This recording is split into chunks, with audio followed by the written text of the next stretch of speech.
de la educación y de las ciencias sociales en quienes me he apoyado, así como los elementos de los dispositivos presenciales y tecnológicos creados y el papel de las mediaciones técnicas que me han acompañado en dicha práctica. La manera en que estas mediaciones han sido encarnadas en acompañamientos socioafectivos y también todo el tema de mediaciones socioculturales. Posteriormente me centraré en las características de la autoformación de las generaciones expuestas a migrar a Internet y en las necesidades y demandas que han tenido que desarrollar. Me refiero no solo a las competencias para la empleabilidad, sino a un pensamiento crítico frente a los anclajes y desanclajes permanentes que experimentan los jóvenes alumnos al navegar en un mundo abierto y paralelo. Describiré cómo llegué al cuerpo de los afectos, al planteamiento de problemas para el performance como estrategia para analizar con mis alumnos emociones cargadas de creencias, ideas y estereotipos, y la manera en que les dimos la vuelta con ejercicios construidos con los lenguajes estéticos que lograron darle un lugar prioritario al acto político y ético-creativo del sujeto de la educación. Dos autores del campo de la psicología social han sido importantes para entender lo que sucede hoy en día.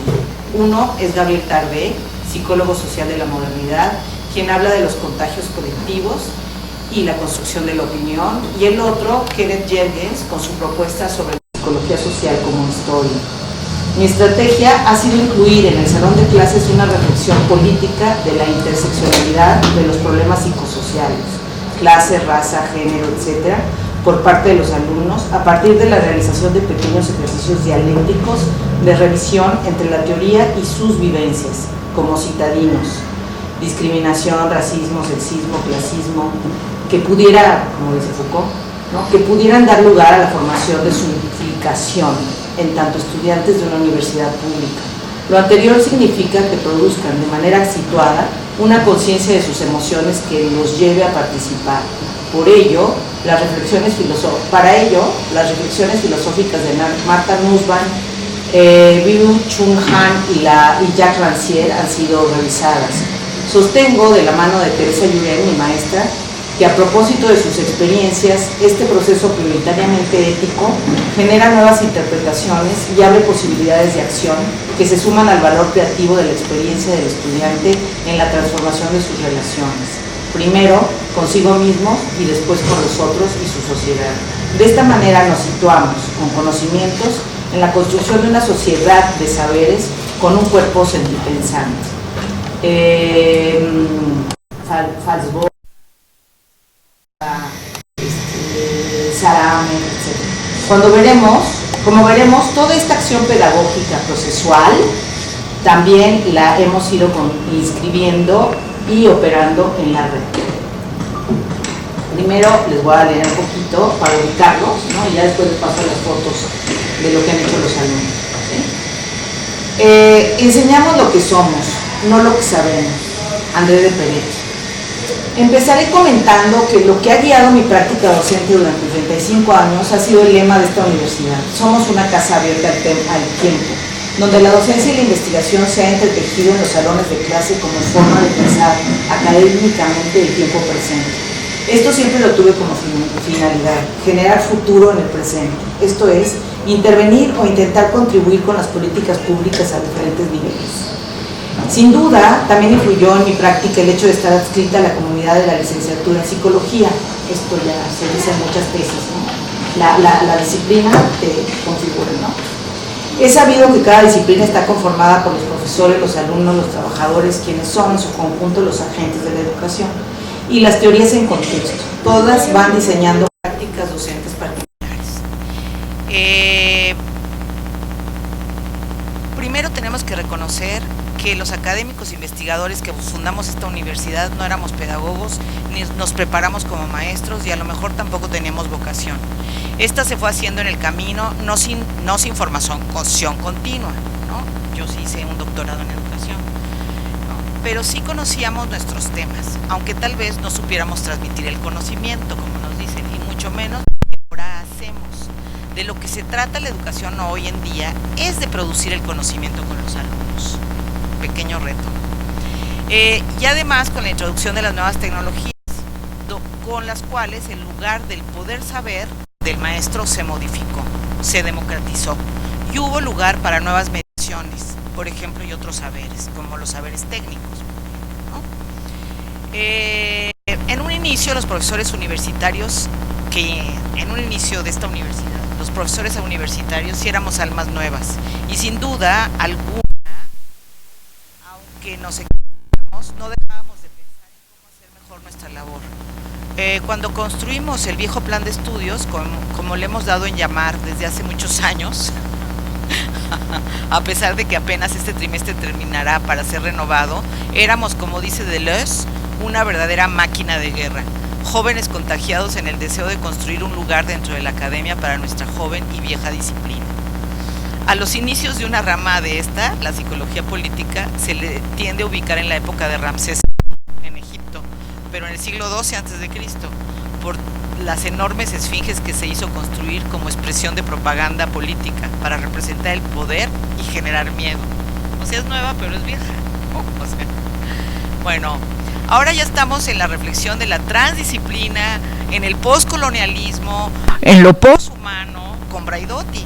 Otras guerras, donde el cuerpo está presente, no el perfecto, como lo construían los griegos, sino el lleno de afectos para la cognición, e igualmente lleno de necesidades. Bueno, esto lo dice hasta Vygotsky. Desde esta perspectiva nos abrimos a nuevos conocimientos, nuevas experiencias, a la construcción de pensamiento crítico y a la necesidad de nuevas formas de ser y estar con nosotros y con los otros, incluidos los seres más pequeños, la naturaleza y la tecnología. O sea, tenemos que movernos del centro de ese humanismo, por eso hablamos de poshumanismo, ¿no? Para incluir a la tecnología y a los otros. Un pensamiento ético,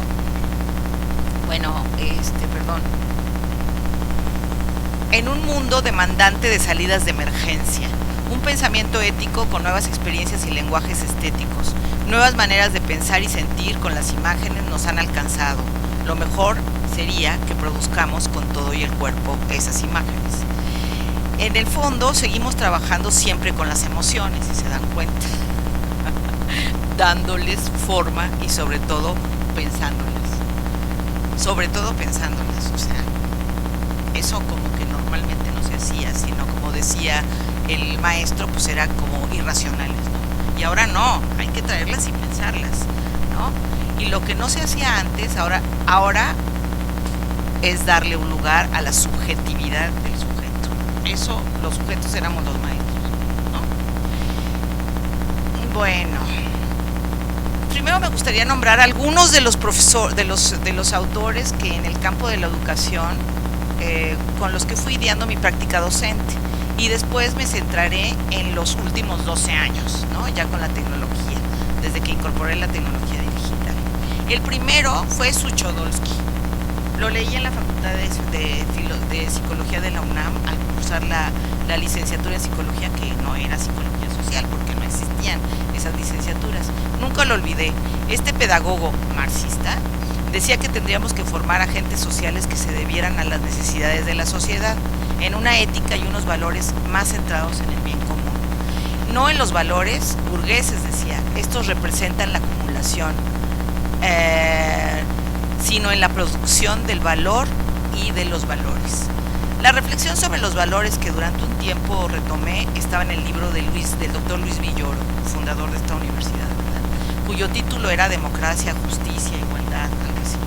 Hoy en día estamos en los valores de la calma, de la empatía, para generar vínculos, lazos sociales que se han roto, ¿no? Adecuados para otro contexto, en el que lo que importa es el respeto a la vida, no solo del mundo y su gente, del mundo que hemos hecho, sino a la vida, sino al planeta, a los seres que habitan el planeta. Otro autor importante en la misma línea de pensamiento, por supuesto, que fue Freire, más cercano a la teología de la liberación, con su pedagogía del oprimido.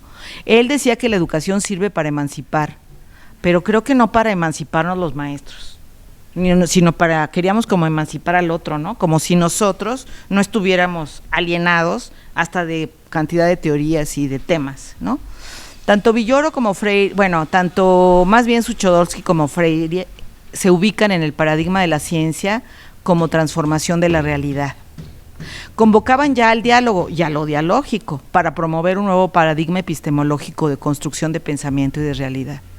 Otro autor que me falta es John Dewey, a quien tuve presente con su reflexión educativa sobre la necesidad de tener cuidado para no formar únicamente de cara al mercado o a un tema, ya que los objetos de estudio pueden cambiar drásticamente frente al contexto. De hecho, eso es lo que está pasando exactamente hoy en día. Eso lo explica muy bien Kenneth Jergens, el constructivista. Él afirma que había que formar estudiantes para afrontar éticamente al mundo y no producir más violencia, muerte y competencia tratando de excluir al otro, primero yo. Eso también lo dice Barbero.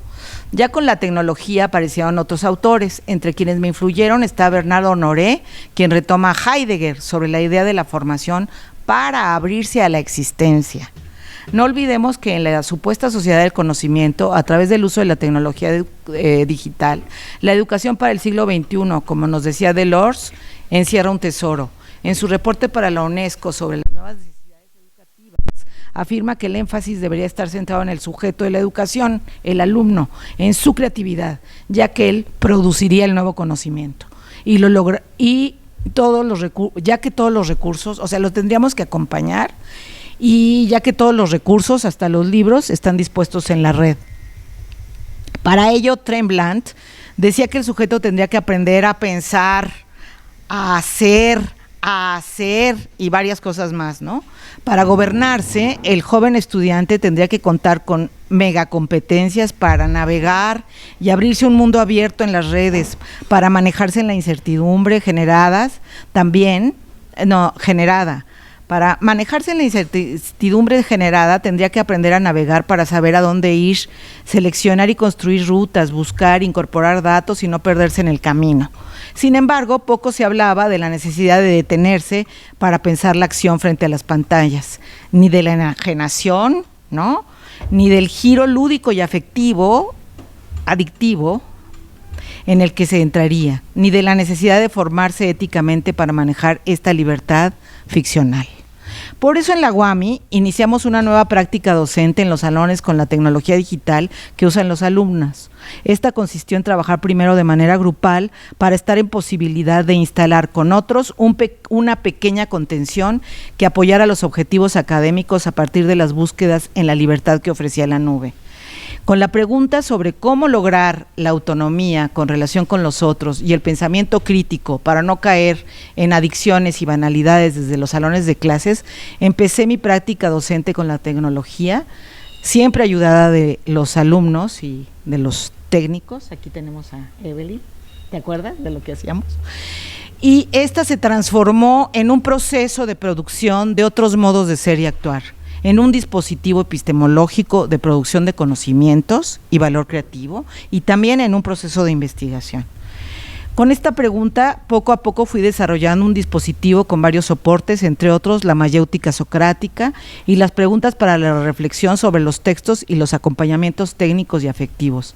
A esto llegué después de dictar yo, hace 30 años, la clase centrada en los textos y de lograr el paso a las preguntas críticas que condujeran y abrieran la discusión sobre el tema expuesto por los grupos de estudiantes. Las preguntas iniciales ahora son, con ellos, por ejemplo, dime qué te interesa, desde luego desde el pensamiento social, desde el sentido común, ¿no?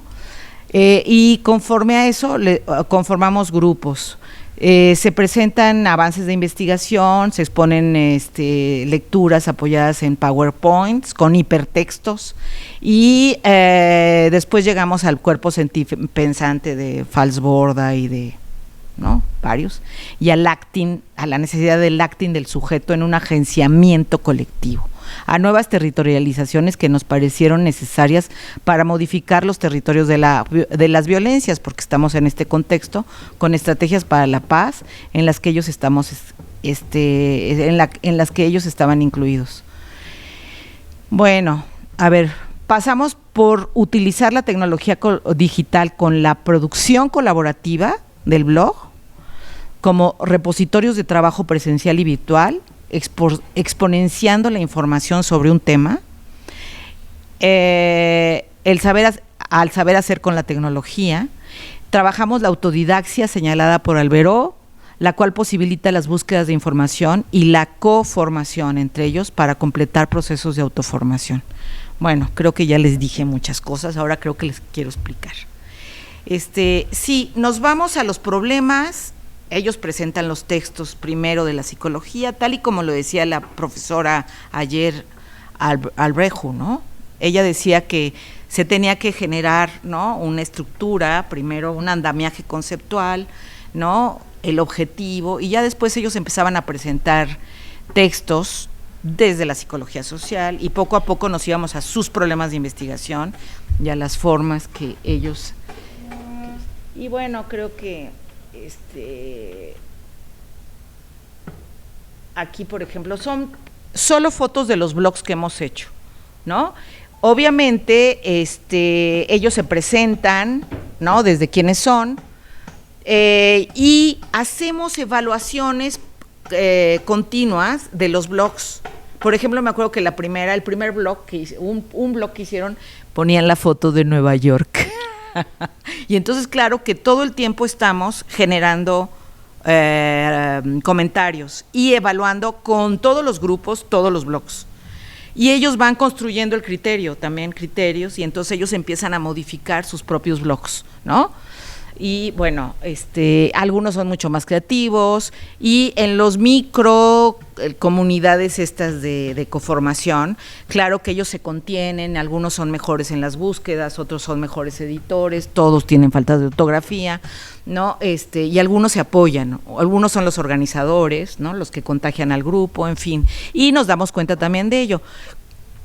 Aquí es una presentación de los mandamos a museos, vemos películas. Aquí, por ejemplo, son todos los autores de los performance, Claire Bishop, Erika Fichter-Lichte, Diana Taylor, y bueno, ellos van poniendo todas. Ellos ponen, esto creo que lo sacaron de un museo, se fueron a ver el Museo de Memoria y Tolerancia, porque ahora, obviamente, cuando les pregunto cuáles son los problemas que tienen ahorita, pues dicen que violencia de género, y entonces lo llevamos a clase, lo trabajamos con teoría, y también ellos realizan experiencias, ¿no? Por ejemplo, ahí estamos en el pizarrón poniendo no sé qué frases, ya no me acuerdo, ¿no? Ellos toman las fotos, aquí ellos suben las presentaciones. Antes todo esto lo hacía Evelyn en un solo blog de clase. No, ahora ya son los grupos y ellos lo hacen. Ellos toman las fotos, ellos hacen los videos, ¿no?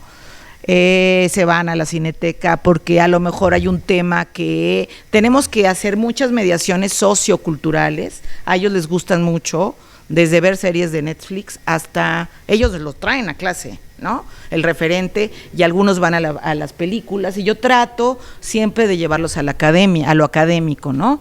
Son problemas de psicología social para la psicología social, y bueno, sí, claro que uno de los problemas importantes para la psicología social son las emociones, y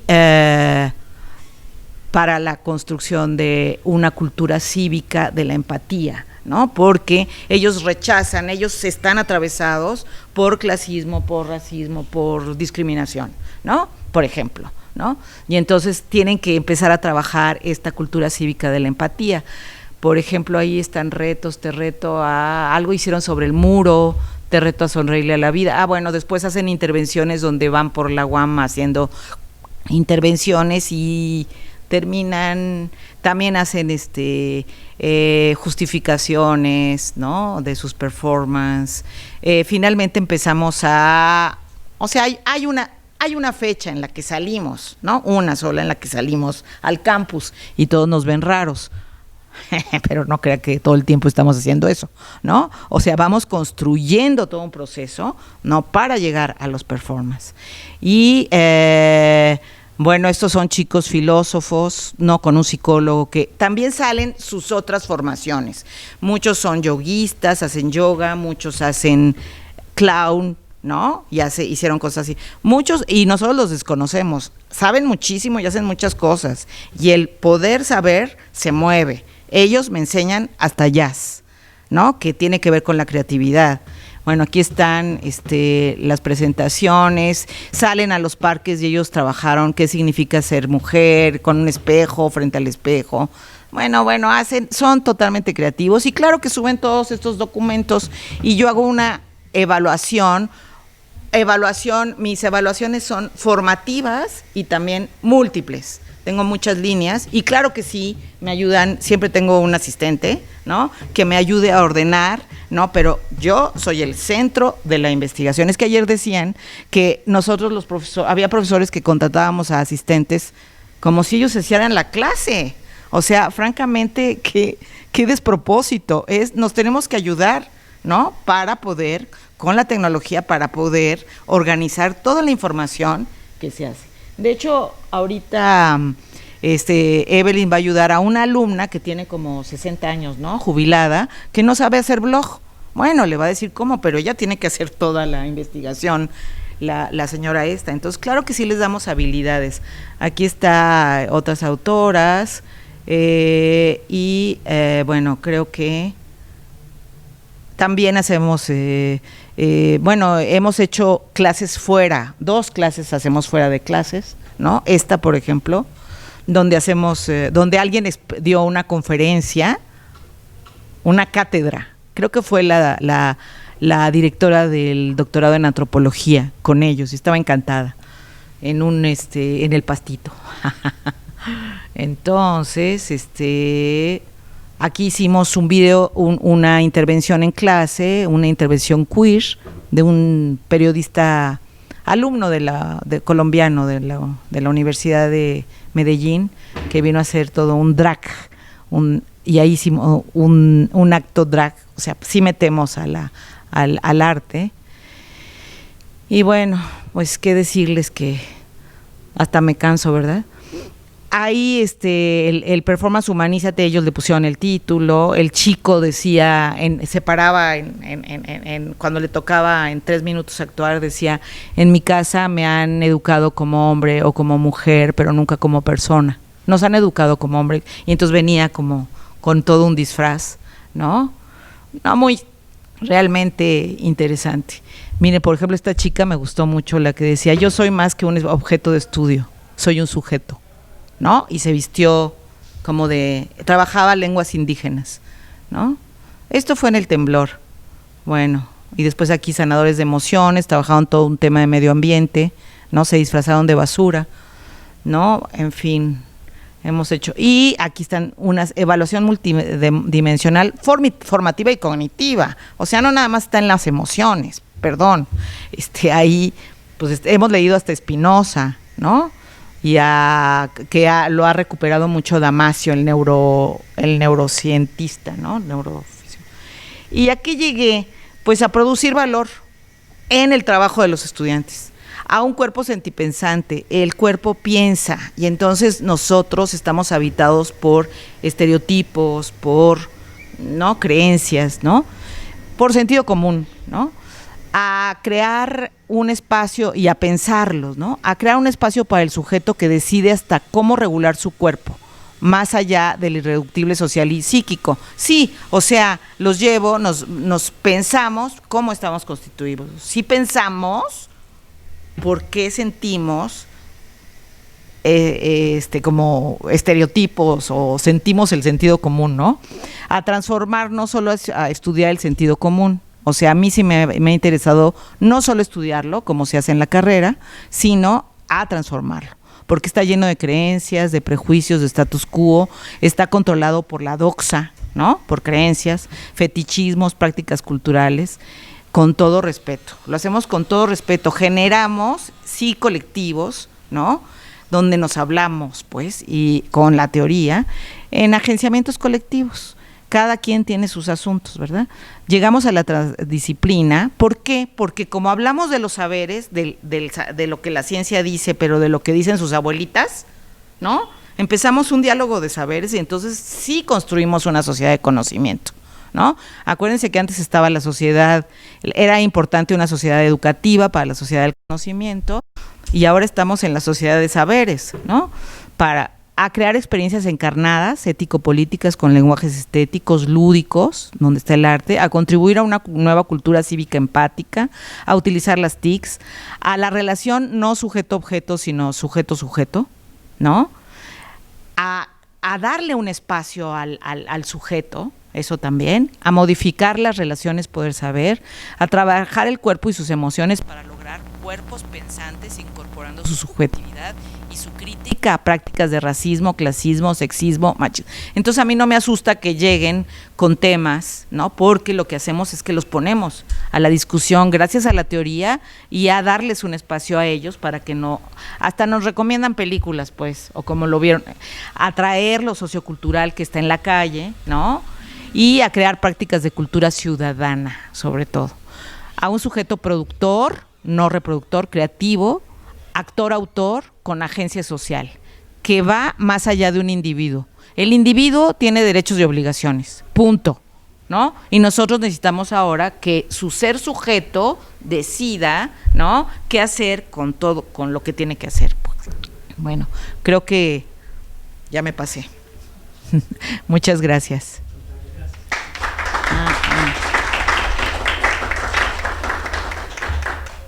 Ahí les pongo nada más unas fotos que ellos siguen haciendo. Son ellos los que hacen todo esto.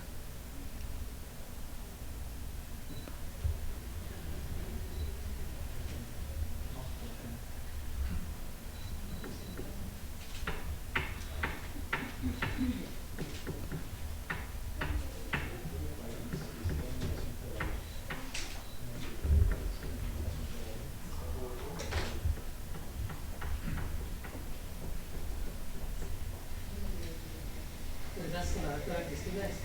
¿Les parece? Hay muchas cuestiones que hablar con Cristina, pero si gustan al final de las 3 meses para hacer discusiones de este tipo de trabajo.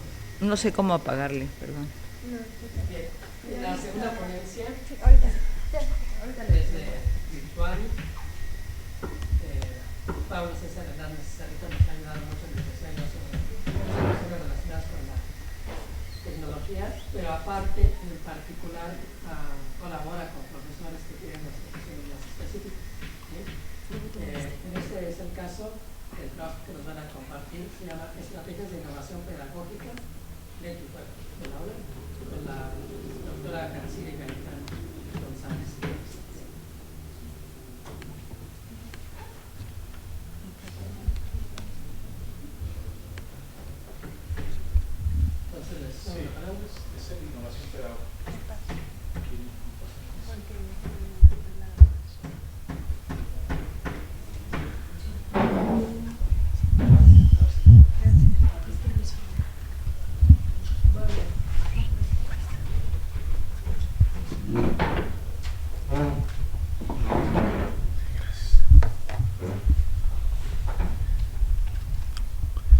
Bueno, pues un gusto estar por acá.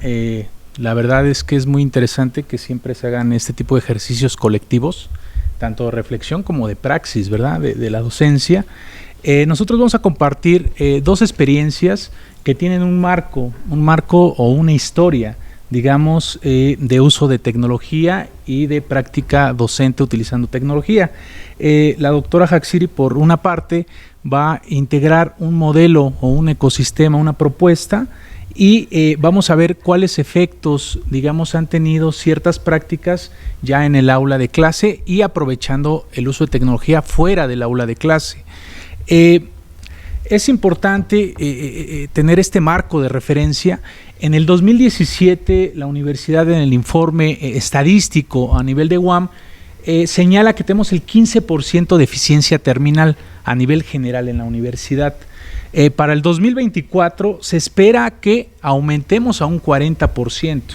El asunto es cómo vamos a hacer o qué es lo que estamos haciendo para mejorar esta eficiencia terminal. Hay muchos aspectos. Hemos preguntado a los estudiantes por qué no tienen el rendimiento que se espera. Y bueno, algunos de los elementos son estos. No queda claro los conceptos, no se abordan los temas con profundidad, no hay razonamiento, falta de dedicación, es tedioso las 2 horas con PowerPoint y la exposición catedrática, digamos, y hay poca motivación y deseo por aprender. son algunos de los elementos. A manera de marco, de contexto, en el 2001, a nivel de discurso, se cambió la parte de las políticas operacionales de docencia, donde ya se incorporaban algunos conceptos como aprender a aprender, uso de tecnología en la docencia. Y bueno, a lo largo de los años se dieron ciertos, digamos, actividades o ciertos ejercicios de discusión y algunos avances que dieron lugar a la creación de la Coordinación de Educación Virtual en el 2009. Ya vamos para 10 años, digamos, de la coordinación. Al principio, como una pilar, digamos, de empezar a promover el uso de la tecnología, pues se generó un programa de formación docente en el 2012 con diferentes niveles, nivel básico, intermedio y avanzado, y por supuesto en diferentes modalidades. Generalmente estamos acostumbrados a una modalidad presencial, sin embargo ya se estaba proponiendo modalidades virtuales para la formación y actualización de la docencia, utilizando tecnología. Ya hay digamos, una metodología que se ha llevado a cabo que parte de la reflexión y de la práctica docente grupal. A partir de ahí hay un proceso de asesoría y de aplicación de estrategias didácticas con tecnología. Se ha escrito, hay algunos artículos ya escritos sobre esta propuesta metodológica. Hemos también un poco preguntado al profesor si realmente le ha sido de utilidad y en qué aspecto le ha sido de utilidad esta, digamos, formación docente o actualización. En general, recuperamos estos elementos que los procesos formativos les ha ayudado a facilitar el acceso a contenidos, usar herramientas tecnológicas, en planificar mejor las clases, en emplear estrategias didácticas, motivar a los estudiantes, mejorar la comunicación, flexibilizar la intervención docente, emplear diferentes métodos de evaluación y trabajar en equipo. En general, eso es como lo que señalan los docentes les ha sido de utilidad. El resultado es que tenemos ya, digamos, un grupo de profesores que utilizan en diferentes niveles el aula virtual, cerca de 350, hay diferentes niveles, nivel básico, donde solamente se suben contenidos, nivel intermedio, donde ya hay algunas actividades interactivas y de colaboración, y algunas otras, el siguiente nivel, bueno, pues es ya tener prácticamente todo el curso montado en una aula virtual. Actualmente hay 180 profesores que están activos, están interactuando con su aula virtual, tenemos 12,000 estudiantes inscritos, y se han impartido más de 40 cursos de formación docente. Eso es como generalidad, eso es en el marco en el cual se va a comentar y compartir la estrategia. Bueno, hay un seminario de especialización de la práctica docente para el uso eficiente pedagógico del aula virtual. Son profesores, cabe señalar que son profesores que están interesados en mejorar su docencia de manera continua. Nos reunimos, hacemos un seminario durante el trimestre. Aquí lo interesante es que se reúnen profesores con grado de madurez o que ya tienen mucha experiencia en la universidad con profesores que se van incorporando a la universidad. Eso me parece que es interesante. Y bueno, a partir de esta discusión o de este seminario, estos procesos formativos, consideramos importante que la innovación pedagógica se da en diferentes niveles.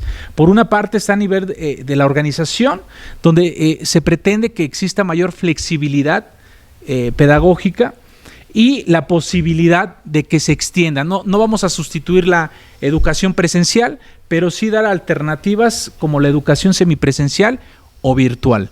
En la parte de docencia consideramos importante, bueno, las habilidades pedagógicas que tiene que tener el profesor para usar las tecnologías, es decir, no solamente de forma empírica, sino tiene que desarrollar una serie de habilidades. Y bueno, por supuesto, el estudiante no solamente desarrollar habilidades cognitivas, sino también socioemocionales y de aplicación del conocimiento. En este sentido, aquí retomamos, hemos estado trabajando en una comisión de innovación educativa con el doctor Eduardo Peñalosa, y recuperamos algunas dimensiones de las cuales pues tenemos que recuperar, digamos, aquellas buenas prácticas o aquellos elementos que ya tenemos en la universidad, ¿no? Por una parte está la parte social, donde está la colaboración, el diálogo, la parte didáctica. Aquí se hemos utilizado algunas estrategias de solución de problemas, dilemas, por ejemplo, conferencias, seminarios, talleres, laboratorios. La propuesta aquí es de un modelo dual, digamos, más adelante lo comentaré.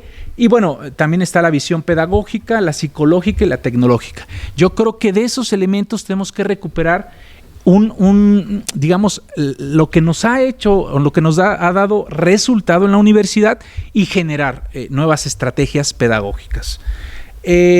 Bueno, en el caso particular, les voy a comentar una experiencia de una UEA que se da, es una UEA de Laboratorio Integral de Ingeniería Bioquímica. En conjunto con la profesora fuimos trabajando, donde se utiliza el aula virtual. El aula virtual no solamente para subir contenidos, sino además para utilizar una serie de herramientas y medios de comunicación como es el foro, el chat, mensajería, calendarios y también actividades formativas que tienen que ver con lecciones, tareas, wikis, blogs, base de datos, y también se da el proceso de evaluación. No la evaluación tradicional de los exámenes, sino una evaluación a través de portafolio, blogs y algunas otras herramientas. Esto lo combinamos, en realidad el impacto que tuvo esta estrategia fue la combinación con algunas estrategias colaborativas. En el seminario que hemos estado trabajando desde hace ya varios años, retomamos de la literatura o de algunas otras experiencias en otras universidades pares, cuáles habían sido estrategias colaborativas que habían dado buen efecto, ¿no? Que habían sido exitosas. Algunas de ellas es la de la rejilla, el aprendizaje entre pares, asesorados, donde nosotros adaptamos y construimos estas estrategias en conjunto con el aula virtual para que nos diera como una modalidad de aprendizaje híbrido, en el sentido de que por una parte está el aula virtual, que es fuera del aula, donde el estudiante tiene acceso a una serie de contenidos y actividades, y por otra parte tenemos las estrategias colaborativas, donde nos dan un impacto, es con lo que yo inicié. ¿Cómo mejoramos el proceso y el desempeño de aprendizaje de los estudiantes? Pues a través de estos dos elementos. Y hicimos una comparación en evaluaciones parciales y nos dan, por una parte, cuando aplicamos una estrategia colaborativa con el uso del aula virtual, vemos una mejoría en las calificaciones entre los grupos que se hicieron la comparación. Por otra parte, cuando hacemos el uso del aula virtual y generamos 3 estrategias colaborativas de manera sistemática a lo largo del trimestre, tenemos un impacto mucho mayor, no solamente en las evaluaciones, sino también en la reprobación de los estudiantes. Cuando hacemos en una ocasión con una estrategia, tenemos el 47% de reprobación, que de hecho esta UEA el promedio es 65% de reprobación, pero cuando lo hacemos de manera sistemática con 3 estrategias y utilizando el aula virtual, solamente tenemos el 10% de reprobación. Esto lo hemos comparado con estudios externos y bueno, nos comprueban que la modalidad ideal o donde hay mejor impacto en el aprendizaje de los estudiantes es cuando haces una modalidad semipresencial, combinando lo mejor de la educación en línea con actividades de educación presencial. No se sustituye ninguna de las dos, sino se retoman cosas valiosas de ambas modalidades. A nivel, digamos, del estudiante, se hicieron algunas entrevistas para conocer un poco qué era lo que les había sido valioso esta experiencia, y creo que lo más importante es que ellos caen en cuenta que el trabajar de manera colaborativa, el trabajar en interacción continuamente, estimula el pensar. Es decir, no se da un proceso, digamos, solamente de memorización, sino realmente estimula el que el estudiante se esfuerce por lo que está aprendiendo y en ese aprendizaje entre pares, pues desarrolla habilidades de pensamiento superior, ¿no? Reflexión, síntesis, crítica, pensamiento crítico. Se hicieron algunos videos para tomar las entrevistas, y a nivel de la profesora, digamos, un poco retomando esta idea de que el proceso de aprendizaje no solamente es hacer, sino también sentir. La misma profesora señala: me agradó mucho la metodología didáctica, me sentí bien al aplicarla. Es decir, hay una satisfacción individual de los resultados y de lo que se aplicó y cómo se aplicó.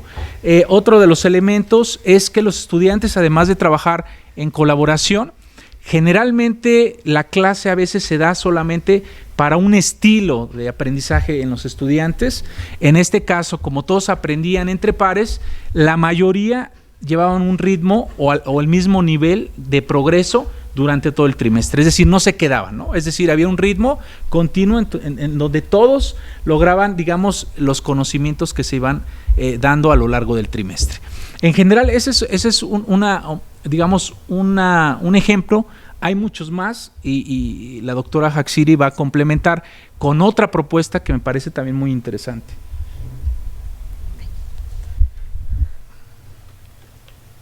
Bueno, la propuesta que yo tengo fue una que utilizamos en una UEA que es optativa, ¿no?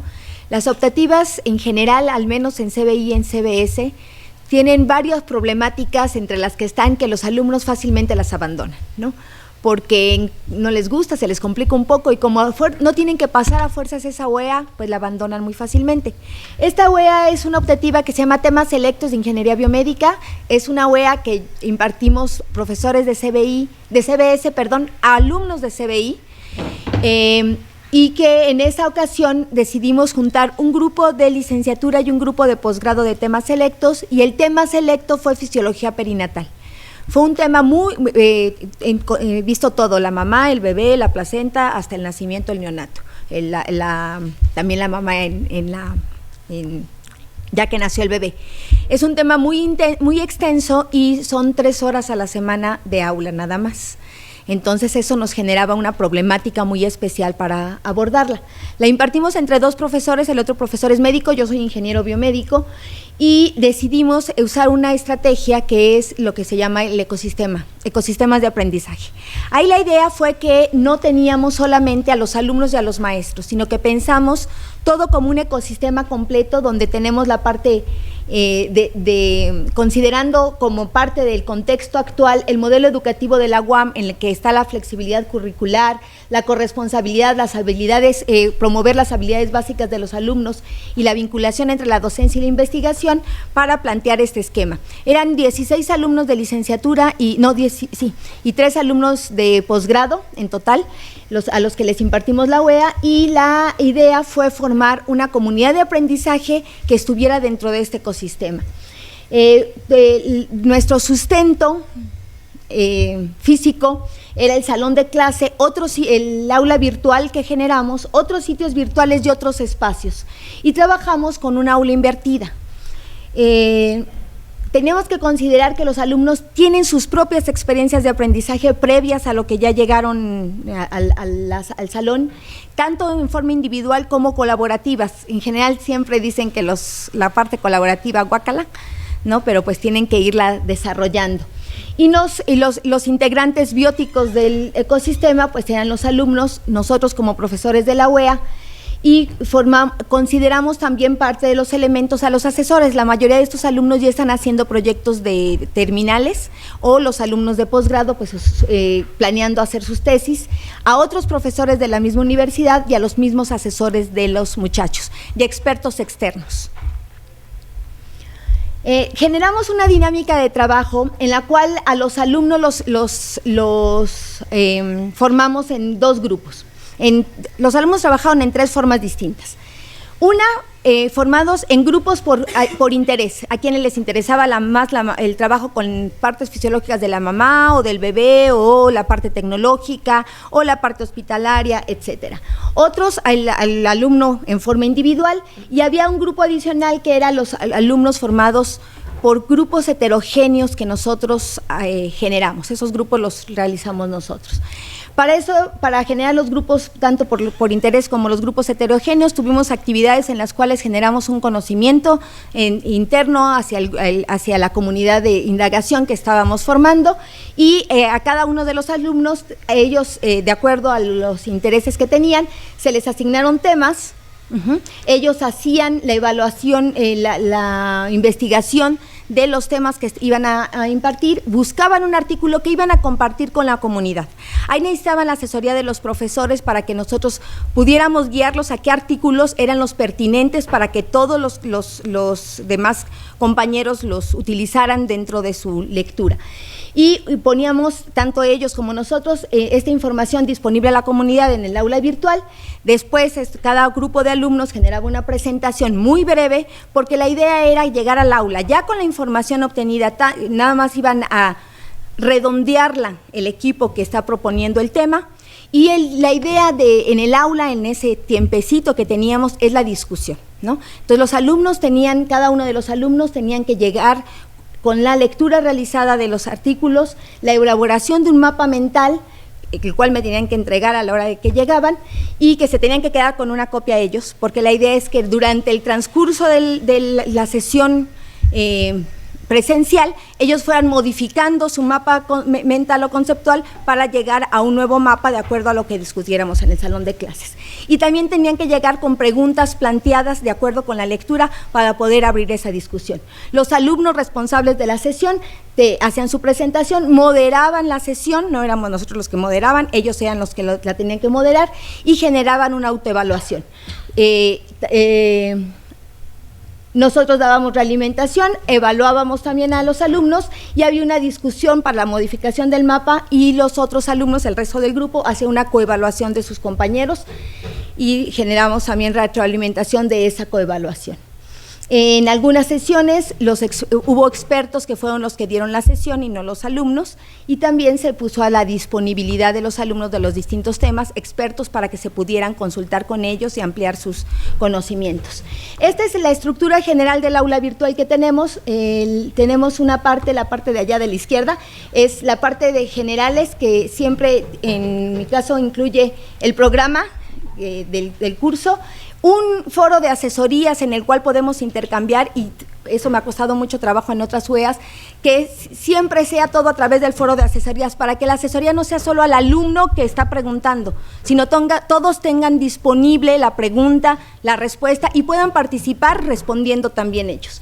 Entonces, un foro de asesorías y uno de novedades, y una segunda sección que son actividades, las iniciales, que son Conociéndote, que es esta actividad donde generamos una interacción para que nos platiquen cómo son las formas como ellos aprenden, cuáles son sus intereses en la materia, qué elementos de antecedentes tienen, etcétera, qué sienten con la materia. Siempre es una pregunta para ti, en este caso la fisiología, y pues las posibles respuestas son: me gusta, me da miedo, me es indispensable, etcétera, ¿no? Y un glosario para tratar de formar un lenguaje común dentro del curso. Es un glosario participativo en la que todos los alumnos tienen que ir incorporando distintas palabras para generar este lenguaje.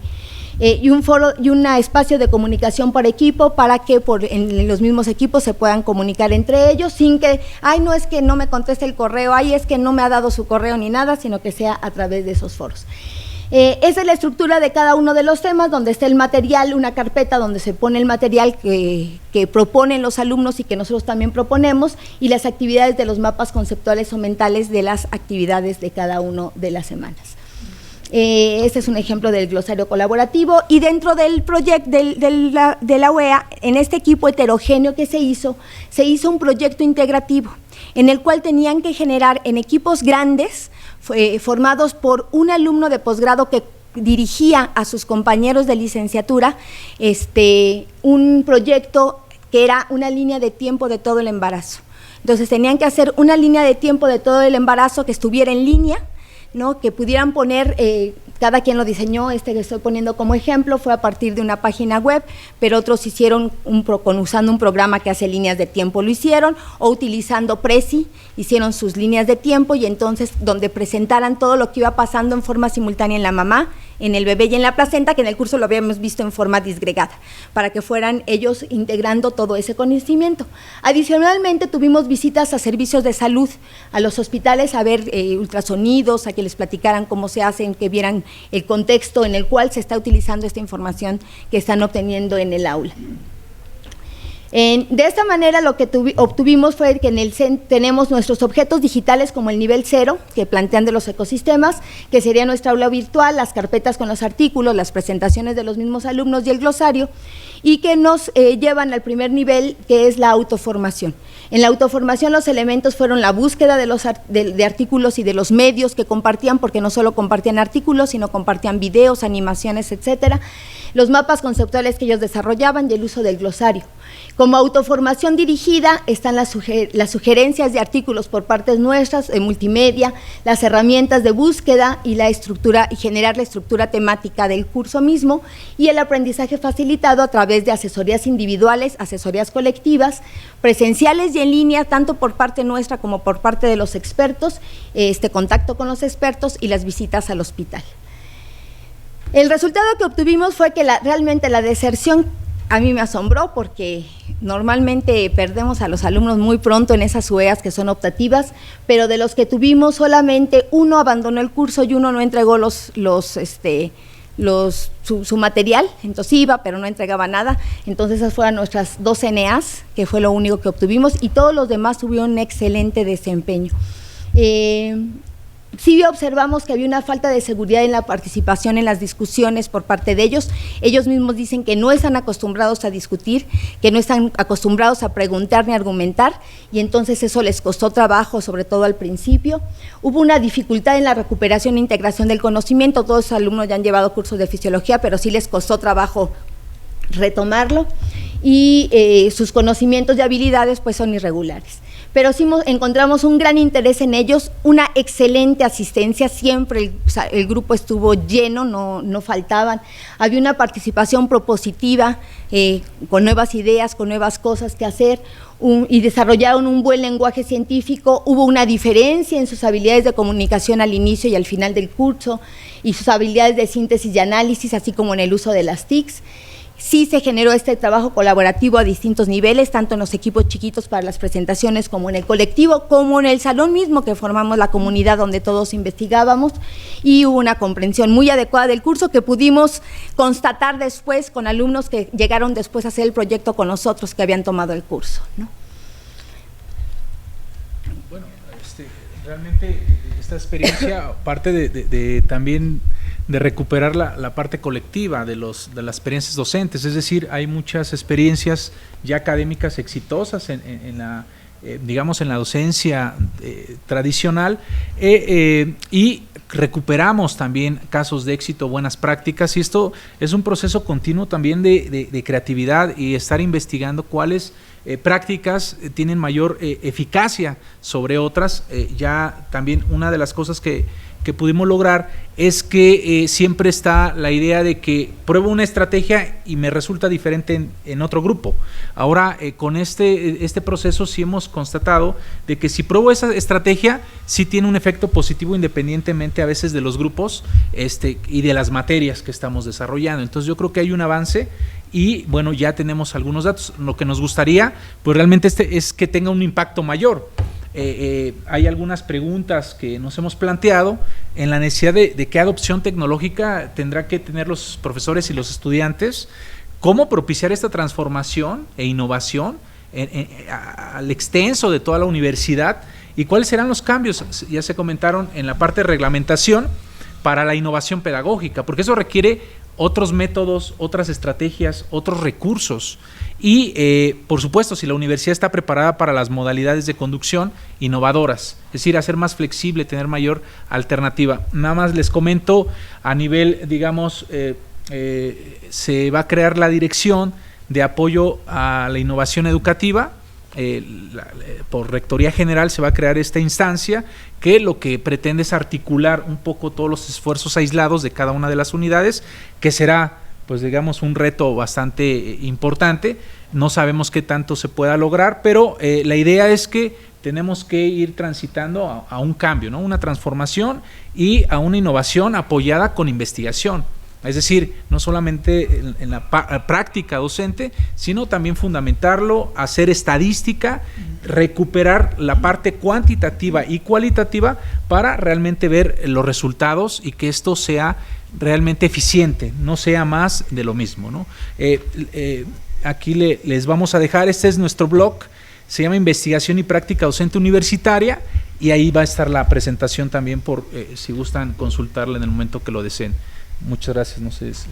Bueno, nada más una cosa que faltaba, a final de cuentas, que tiene que ver con el último punto, para todo esto se necesita, para que esta parte del sustrato sea adecuada, pues sí hace falta que las condiciones sean las adecuadas, y eso siempre nos ha pues parado un poco, no parado, pero puesto un reto, ¿no? Lo que los salones sean salones adecuados para poder hacer trabajo colaborativo, ¿no? Esos salones, yo he tenido aulas en las que son totalmente rígidas y ni siquiera caben sentados los alumnos, o sea, menos poderse mover dentro del aula, el hecho de que siempre la parte tecnológica esté disponible para los muchachos, ¿no? Todavía tenemos muchachos a los que les cuesta mucho trabajo tener la disponibilidad de la tecnología, aún aquí dentro de la universidad, porque trabajan y entonces para que puedan venir a usarla aquí mismo les cuesta mucho trabajo y ellos no tienen en su casa los medios, ¿no? Entonces todas esas cosas que siguen siendo un reto para poder lograr conjuntar todo el asunto, ¿no? Y hay que tenerlo en cuenta y buscar las soluciones. Cuando uno tiene conocimiento de que se hacen este tipo de eventos, francamente nos agarra la tentación de querer resolver todos los problemas de docencia, o como si viniéramos casi al confesionario y poder plantear en común las cosas que vamos viviendo, ¿no? Y que quisiéramos cambiar o recibir asesoría, etcétera. Entonces, nosotros venimos a contarles de un proyecto que hemos estado trabajando desde principios de 2018 hasta la fecha, para de alguna manera formarnos como docentes y trabajar colaborativamente, ¿no? Entonces, paso a plantearles el tema.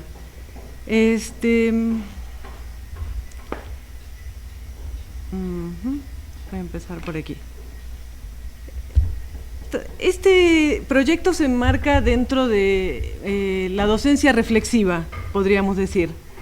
Si bien reflexionamos cotidianamente sobre la docencia, es lo usual que salimos del aula a veces muy satisfechos, con mucha energía porque se generó algo que nos parece que fue positivo.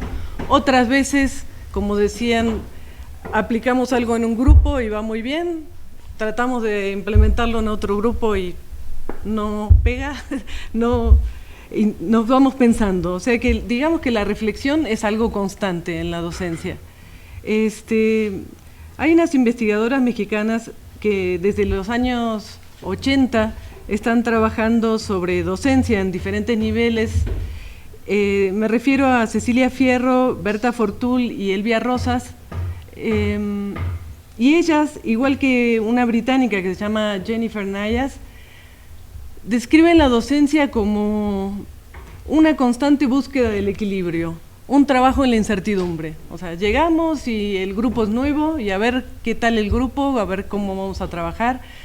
Esos días en que salimos sintiéndonos exitosos o que la cosa fue muy bien, son esos días en que el equilibrio estuvo bien, y nos vamos con pistas claras, pero trabajamos en la incertidumbre. A lo mejor a la semana siguiente era otro tema, o se acerca el parcial, o viene la semana 10, y otra vez estamos en la incertidumbre, en la búsqueda de este equilibrio, ¿no?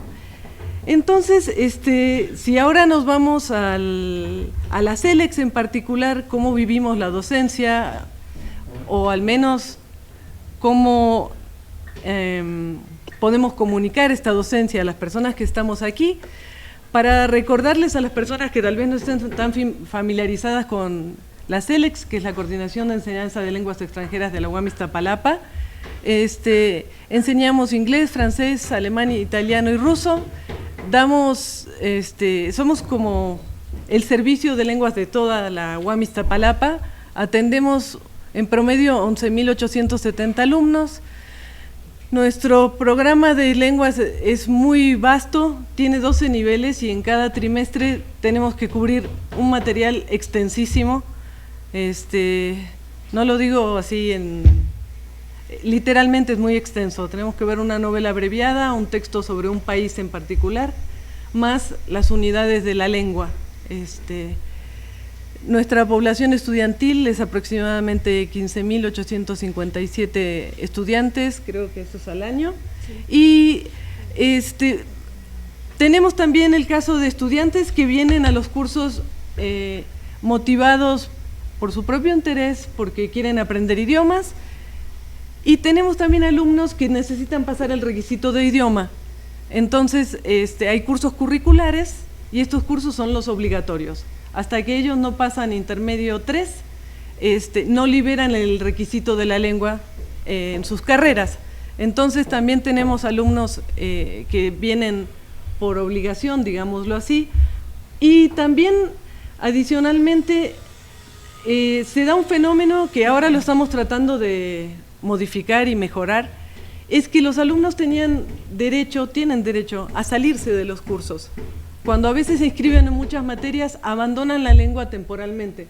Y entonces, por ejemplo, en el trimestre actual, tengo alumnos que se han salido 2 años del idioma y ahora llegaron a intermedio 3, pero en realidad están en básico 1. Y entonces, en un mismo salón, tenemos los alumnos que vienen así, muy ágiles, con muchas ganas de hacer cosas, y otros alumnos que, porque el sistema es así, están muy rezagados. Entonces es difícil tratar de hacer una clase homogénea, y yo creo que voy a considerar seriamente el tipo de trabajo que han estado presentando aquí, de involucrarlos más para que no sea tan pesada la responsabilidad propia, ¿no?, de abarcar el programa cuando ellos tienen tantas habilidades y herramientas para trabajar por fuera, ¿no? En números un poquito más precisos, ahí se ve por idiomas el alumnado que atendemos anualmente. Y ahora ya paso a platicarles del proyecto que estamos haciendo. Pues se llama Estudio sobre el conocimiento experiencial de los docentes de lenguas extranjeras de la UAMI. Iniciamos, como les decía, a principios de 2018. Surgió de nosotras la intención de invitar a los colegas a hacer un trabajo colaborativo, porque una de las características de la CELEX, y tal vez se repita en otros departamentos, es el aislamiento. O sea, nosotros llegamos, vamos a nuestro salón, salimos al cubículo o a lo que tengamos que hacer, pero no hay interacción, no pasamos del buen día, y hasta el buen día a veces no se da. Entonces, digamos que quisimos romper con este aislamiento. Tenemos mucha curiosidad de saber cómo hace la otra persona para abarcar un programa tan vasto. ¿Estará acabando el programa? ¿A qué habilidad de la lengua le está dando prioridad? ¿Trabaja más la comprensión de lectura? ¿Trabaja más la expresión oral? ¿Cómo evalúa? O sea, teníamos muchas inquietudes y queríamos tener la oportunidad de escuchar a los colegas, ¿no? El marco teórico de este proyecto pertenece al ámbito de la educación en general, porque los investigadores que lo desarrollaron trabajaban en escuelas primarias, secundarias, actualmente trabajan también con abogados o en centros de salud. Digamos que es un marco teórico muy flexible que se puede aplicar a cualquier empresa humana de aprendizaje colaborativo, ¿no? Lo desarrollaron los canadienses Jan Clandilin y Michael Connelly desde los años 80. En inglés se llama Personal Practical Knowledge, y nosotros lo tradujimos como conocimiento personal y práctico del docente. De alguna manera, esa teoría responde a la manera de formar los profesores del positivismo, en la que se nos enseñaba una metodología, sobre todo en el área de lenguas, y se esperaba que repitiéramos las buenas prácticas de otros docentes, sin considerar que cada maestro trae su propio bagaje, su propia experiencia, su manera de interpretar los cursos, ¿no? Entonces, ya hablando concretamente del proyecto, en la etapa inicial, en enero de 2018, enviamos un correo electrónico a casi todos los profesores de idioma. Simplemente se tomó la decisión de, a la gente que estaba demasiado involucrada con el desarrollo del programa inicial, no invitarla a colaborar, porque como coincide con la jefatura, pues como queríamos un espacio abierto de flexibilidad, de comunicarnos, Muchas veces cuando vamos a las reuniones ya de todo el departamento completo, no se da tanta comunicación, es más bien un espacio en que los jefes se informan y los subordinados escuchamos, ¿no? Entonces queríamos un espacio horizontal de colegas, ¿no? En diferentes sesiones, alrededor de 3 sesiones presenciales, es muy difícil reunirnos, para que no piensen que todo es sobre ruedas y que el proyecto va muy rápido, no. Utilizamos el intertrimestre o el inicio del trimestre y el final para reunirnos, mucho lo hacemos por internet. Hemos hecho a veces sesión en la mañana y en la tarde porque tenemos muchos profesores de contrataciones muy breves, de contratación temporal, entonces las 14 horas que están en la UAM están en el aula, entonces no pueden asistir a este tipo de reuniones, cuando salen de su salón van a otra institución a trabajar. Pero bueno, se invitó a todos los colegas, entre un grupo de 7 que respondieron a la invitación y quisieron participar, elaboramos un proyecto. No íbamos con una idea de qué queríamos hacer, solo queríamos hacer algo colaborativo y pusimos sobre la mesa qué quería hacer cada persona y más o menos de acuerdo a los intereses comunes se definió un proyecto inicial. Y los objetivos de ese proyecto inicial, que fue la etapa 1, digamos, queríamos que el profesor de lenguas extranjeras, en su carácter de experto en el programa de estudios que estamos dictando y como conocedor de la comunidad estudiantil, que narrara su perspectiva de la implementación de los cursos.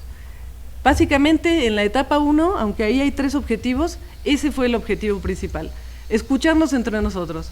¿Cómo dictas el curso? ¿Por qué lo dictas así? ¿Qué te gustaría hacer y no haces? O sea, más o menos iba por ahí la reflexión. Luego teníamos en mente darle al profesor la oportunidad de expresar su voz en vistas a la mejora o actualización de los cursos y retroalimentar a la UAM en espacios como este, por ejemplo, sobre lo que vamos encontrando. El marco teórico, como les comentaba hace un momento, se llama Conocimiento Personal y Práctico del Docente y concibe el conocimiento docente como algo que se construye de muchas fuentes.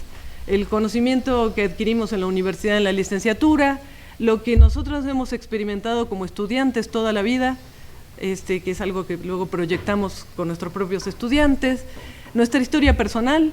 No todos los trimestres enseñamos igual, no solo porque evolucionamos, a veces nos están pasando cosas muy buenas o muy malas que impactan la docencia directamente. Entonces, en este marco teórico, nuestros valores, ¿qué consideramos que es lo mejor que le podemos dar a los estudiantes en cada clase, en cada trimestre? Todo eso forma parte del bagaje docente. Las etapas del proyecto, vamos a tratar aquí la etapa 1, digamos, como lo que hicimos al principio, y a lo que aspiramos simplemente lo vamos a dejar planteado, que es unas alternativas de formación aquí dentro de la UAM, que lo estamos haciendo porque este proyecto es de formación docente también, ahora van a ir viendo por qué, pero lo queríamos llevar más allá, formalizarlo un poco más, en el sentido de que si una colega se dedicó a tecnologías, a TICs, pues que nos dé un curso formal de TICs en el intertrimestre, por decir. Si otro de los colegas tiene una formación muy sólida en fonética, pues que nos dé un curso de fonética. Pero eso no se ha implementado hasta el momento, ¿no? Entonces, yo ahora le voy a ceder la palabra a Estela para que nos hable de la etapa 1 y posteriormente Teresa nos va a contar de uno de los subproyectos que hemos estado realizando. Yo te lo paso. Hola, buen día. ¿Por qué retomar la formación entre pares? Primero porque somos un colectivo de profesores con diferentes trayectorias. Quizás en áreas como ciencias sociales o como psicología, los maestros todos sean psicólogos. Quizás los de filosofía, todos vienen de filosofía.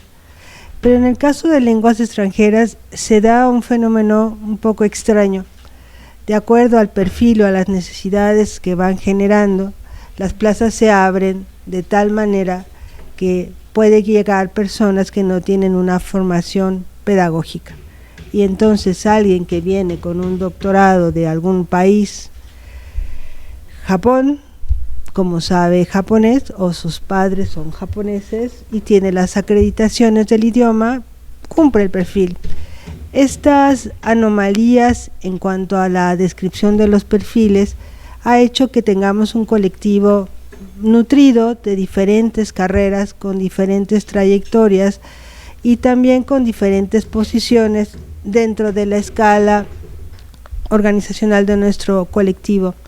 Si en un inicio los primeros docentes, por eso los hemos clasificado en 3 grupos, éramos profesores o eran profesores contratados de tiempo completo, ¿sí?, con características de investigación, cubículo y computadora en la mano.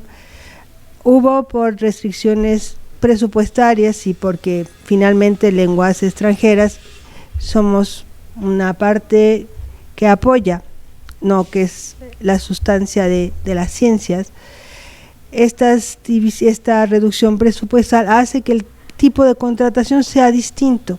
Entonces, si del tiempo completo pasan maestros medios tiempos y ahora tiempos parciales, quiero decir, son 3,000 pesos en la bolsa de un profesor al mes.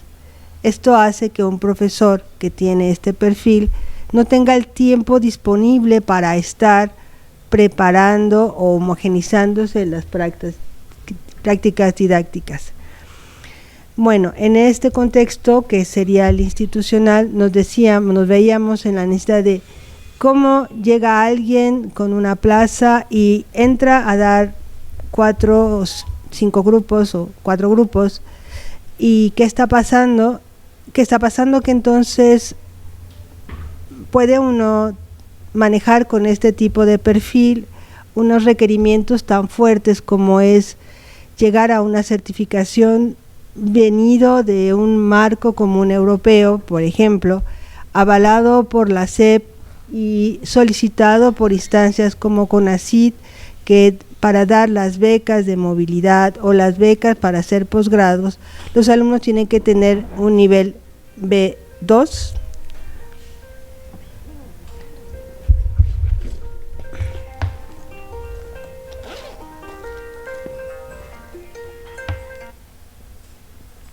Perdón, es mi tarjeta de crédito. No, perdón. Son estos requerimientos de competencias lingüísticas en un tiempo muy limitado, en un examen que se hace anualmente de nuevo ingreso a la población de alumnos de bachilleratos que vienen del oriente, mayormente que no son de escuelas privadas. El nivel de idioma es A1. Para pasar de un nivel a otro es un número de horas clase presencial para que puedan llegar al B2, que sería el óptimo. Entonces están tanto la cuestión del programa, la construcción de las trayectorias de los maestros, los requerimientos externos, que decíamos cómo poder ayudar a nuestros compañeros que quizás no están inscritos en un seminario de investigación porque no tienen el tiempo o no tienen las herramientas o emocionalmente no se sienten de la categoría de tiempo completo, doctorado, para estar sentado con un compañero. En ese momento que nos hemos sentado es cómo formar nosotras, que somos la segunda generación de estas 3 cohortes, a nuestros compañeros que ya están contratados y que es la generación de recambio, para que este mecanismo de enseñanza de las lenguas funcione. Nos nutramos nosotras, que somos personas con un poco más de experiencia, a lo mejor sí con una formación docente, que venimos de la disciplina, estamos conformadas, y aprender de los nuevos, porque hay unos que ya están contratados con este tipo de perfil y los otros que vienen, para que se pueda llegar a estos objetivos. Por eso hemos planteado, no sé cómo se funciona la tecnología. Estos serían nuestros 2 casos que hemos hecho, abrir las puertas del salón de clases, no solamente para ver las prácticas pedagógicas en una primera instancia, hacer procesos de reflexión y compartir, y no también iniciar a nuestros compañeros de la mano a cómo se hace un proyecto de investigación. Si yo vengo de una carrera que es contaduría, si soy a lo mejor en veterinaria se hacen distintos, mis compañeros son de diferentes áreas, a lo mejor son de comunicación, a lo mejor son de otras, pero ¿cómo hacer de la mano? Vamos haciendo tanto la observación de clase, utilizar herramientas que sean amigables, pero que se puedan tener cierto nivel de y quiero decirlo en francés, de ciencia, y que podamos nosotros compartir con nuestros compañeros. Este es un ejemplo de los maestros que invitamos a venir, que tenían el tiempo. Solo he tomado 2 ejemplos, uno que tiene, la diferencia es que está más viejo que el otro, uno es el idioma, pero también es la formación docente. Para poder abrir el salón de clases, elegimos 2 instrumentos de análisis. Una sería la observación de clase, ¿sí? Y pasar un poco más adelante, que sería como la evaluación que nos hacen cada trimestre de ¿entregaste tu programa? ¿Llegaste todos los días a clase? Sí, sino cómo se va manejando dentro de la clase, cómo es cómo hacer dentro del salón de clases. Y la otra sería entrevistas a profundidad. Dividimos los grupos, he tomado solamente 2 personas, y el otro sería la entrevista a profundidad. Aquí lo tengo. Estos son algunos temas. Los objetivos es saber cómo se hace la práctica, las condiciones que están adentro y los elementos cómo se van tomando esa decisión, porque a lo mejor sí se improvisa quizá, pero dentro del gran bagaje que ya tiene un profesor por la práctica docente, a lo mejor los alumnos no están de humor o están bajos de energía o el sol o lo que sea, pero hay unas estrategias que nos van dando a dar la clase.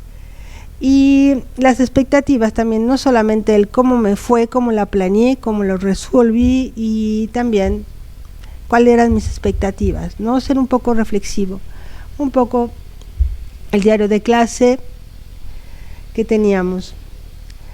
Estas serán un poco los perfiles y las condiciones institucionales. No es mismo un maestro que ya tiene más tiempo, alguien que uno de mis compañeros dice son maestros taxis.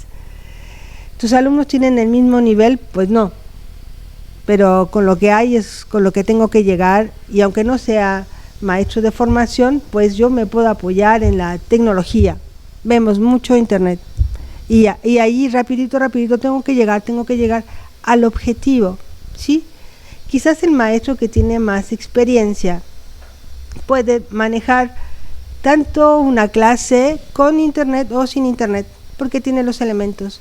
Pero el hecho de haber permitido, ¿sí?, que yo entre a su salón de clase, no para evaluarlo, sino para aprender de él y después platicar de eso, hace de esta formación que no sea de arriba hacia abajo, sino de abajo hacia arriba, un poquito de cambiar las prácticas. Esta es un poco la entrevista de un maestro que tiene mucha experiencia y que, aunque su idioma no es el top, es el maestro de ruso, logra que sus alumnos sean campeones internacionales de poesía en ruso. Aunque no tenemos la computadora, y él lleva un mantelito encima y se los pone y usa la computadora. Aunque no había material, llegó un tiempo que no había material de ruso. Él traía sus libros que le regaló el movimiento de solidaridad y lo traía y le sacaba la fotocopia. Pues uno aprende. En las nuevas generaciones, la tecnología, los juegos, el poner a los alumnos en movimientos de competencia, a ver quién contesta más rápido, porque son momentos en que los alumnos están con mucho sueño y tienen que despertarse y aprender un montón de vocabulario. Entonces un maestro que tiene sus libros del movimiento de solidaridad puede aprender de otro que ya tiene cosas lúdicas, pero que al final puede servir para tener un acervo más grande en cuestión de vocabulario. Pero no solamente es vocabulario, lo que hemos aprendido, ni estructuras, ni a visitar páginas, ni a saber que no somos los expertos en hacer youtubers, ni tenemos followers, porque no somos, sino es esto. Lo importante de nuestro trabajo es que tenemos esta mirada externa, esta mirada que nos sirve a vernos como pares y aprender de los demás. A veces no sirve la computadora, a veces no es el libro, porque los alumnos no traen el libro de texto. El programa es muy amplio. Los alumnos no tienen tiempo, pero ahí está lenguas extranjeras. Y lo que vamos aprendiendo entre unos y otros y a compartir, nos vamos como renovando. La educación in situ que estamos haciendo, lo mejor sería poderles ofrecer a los maestros una certificación y decir, mira, que si tú te vienes conmigo, te voy a dar un diploma. No lo tenemos para dar el diploma de acreditación, porque estamos en esta etapa de abrir las puertas y compartir. Quizás si tuviéramos este papelito institucionalizado, las dinámicas cambiarían, pero en este momento vamos aquí. ¿Cuáles han sido hasta ahora nuestros logros? Te toca. Sí. Hasta ahora, estas son algunas de las cosas que hemos estado haciendo. Una sesión sobre uso de los TIC en el aula, o de las TIC, perdón. Como les comentaba, las sesiones al inicio del trimestre y sesiones de cierre al final, de manera que al inicio del trimestre a veces decimos, por ejemplo, bueno, yo estoy interesada este trimestre en trabajar la expresión oral, otro colega también, entonces ya paralelamente a estas sesiones inicial y final planteamos algo y vamos dando seguimiento en el trimestre y al final del trimestre lo cerramos. Observarnos, coevaluar a los alumnos juntas, etcétera, ¿no? Para reflexionar sobre las prácticas y decir, ¿te parece cómo evalué? Ah, mira, me gustó esto y lo otro. Yo no lo haría porque siento que, y bueno, entonces el otro se lleva algo para pensar y uno se lleva toneladas para pensar también, ¿no? Luego hicimos una sesión sobre prácticas docentes favoritas y su fundamentación. Sobre todo era de cómo enseñamos cultura. El componente cultural es 50% de nuestro programa, ¿no? Entonces, algunas personas vienen de áreas literarias y tal vez les es más fácil enseñar una novela. Otras personas no vienen de esas áreas y entonces, pues, estábamos intercambiando opiniones, ¿no? De cómo lo hacíamos. Luego, trabajo colaborativo de 2 miembros del equipo sobre la evaluación final del componente cultural. Un trabajo colaborativo del que no les voy a hablar porque aquí Teresa Calderón se los va a presentar, y un proyecto de investigación sobre el nivel con el que egresan los estudiantes de nivel intermedio.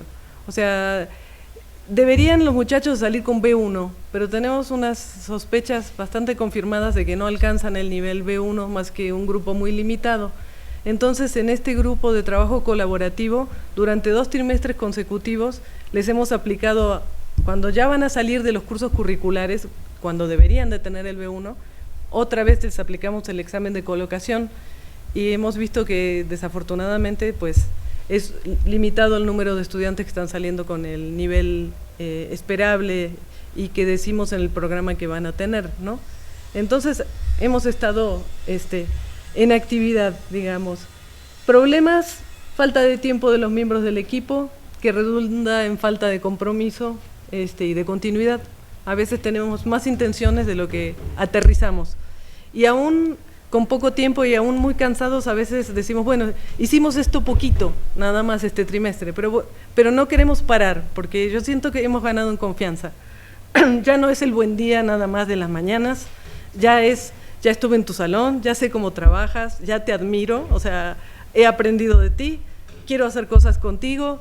Ya digamos que aunque seamos un subgrupo, digamos, dentro de los 68 profesores o no sé cuántos somos muchísimos, bueno, el día a día se ha hecho mucho más agradable siento yo, para varios de nosotros, ¿no? Saber que llego a un lugar donde estoy con mis colegas, hago cosas con ellos, ¿no?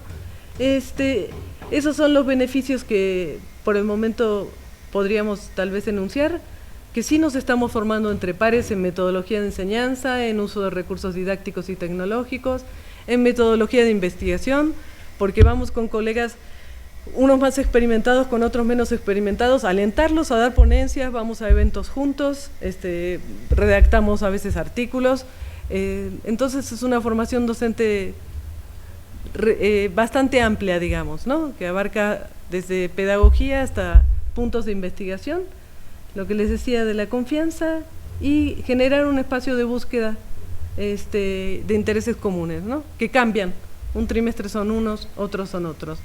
Pues yo le cedo la palabra a Tere.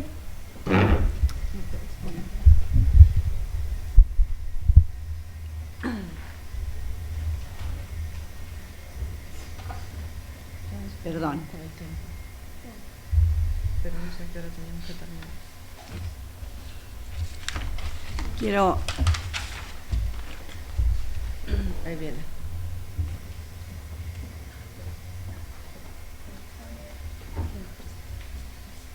Es el formato de formación de pares.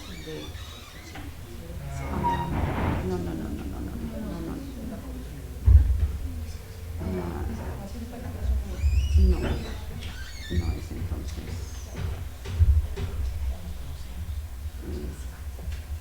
Coloquio Juan, 2019. Se veía muy padre y muy rico todo lo que has hecho.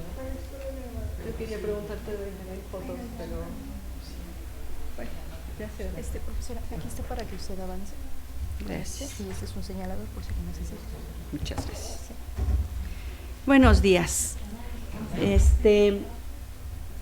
Dentro de este trabajo que hemos hecho, yo quiero empezar con una cita textual de Bourdieu, que muchos conocen, porque durante mi presentación y las presentaciones que hemos hecho aquí, aparecen mucho la palabra contexto, prácticas, legitimación, institucionalización. Entonces, esa cita textual de Bourdieu se me hace muy interesante, muy acorde para este momento en que estamos compartiendo experiencias. Los contextos son espacios simbólicos con prácticas impuestas, con diferentes categorías que son legitimadas e institucionalizadas por el mercado global. Lo del mercado global lo voy a tratar así como que de ladito, con una cuestión que nos compete totalmente a la enseñanza con los libros de texto. Bueno, pues estamos hablando del contexto y nuestro contexto universitario es un espacio simbólico lleno de significados que van de un espacio académico a otro, están fluyendo los significados. Esto correspondería a una definición de cultura que hace Hanners, un fluido de significados constantes, ¿no? Pero ahora aplicado específicamente a nuestro espacio, a nuestra cultura escolar. Entonces tenemos un contexto cultural educativo, que es la UAM Iztapalapa, en el cual se llevan a cabo prácticas académicas que pues no siempre son muy visibles a la comunidad, y espacios de reflexión como estos, que tratan de hacer visible lo invisible, ¿verdad? Entonces, tenemos todo, nosotros estamos inmersos en un contexto cultural universitario que para mi idea describe Bourdieu en muy buenos términos.